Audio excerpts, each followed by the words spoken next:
মিশরের রাজধানী কায়রো থেকে ৬৬০ কিলোমিটার দূরে লক্সর শহরটি অবস্থিত। লক্সর, যার অ্যারাবিক নাম হলো আল আকসার, অর্থাৎ দ্য প্যালেস অথবা দ্য ফোর্স, অর্থাৎ প্রাসাদ বা দুর্গ।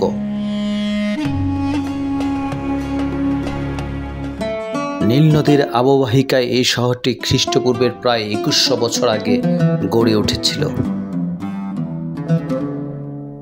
লক্সর টেম্পল, মিশরের লক্সরে অবস্থিত সেই বিখ্যাত টেম্পল লক্সর টেম্পল। আমি এখন আছি সেই টেম্পলের ভিতরে। অসংখ্য ফারাওদের মূর্তি,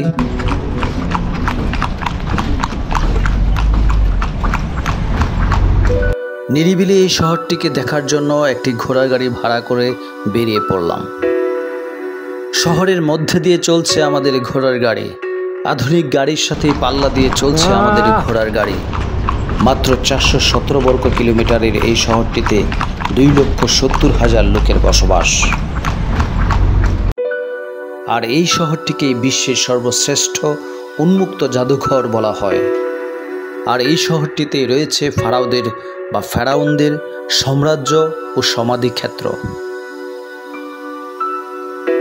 এখানে রয়েছে বেলুন রাইডস, যে বেলুনে চড়ে আপনি শহরটিকে সুন্দরভাবে দেখতে পারেন।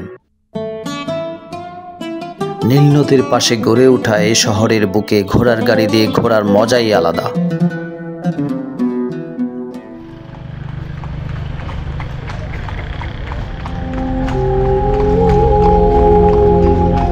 কোনো এক মায়ার জালে হাজার বছরের পুরাতন ঐতিহ্যকে এই শহরের মানুষগুলো আকৃষ্ট করে রেখেছে। শান্তিপ্রিয় আর নিরিবিলি এই শহরের মায়ার বাঁধনে কখন যে আটকে গেলাম টেরই পেলাম না।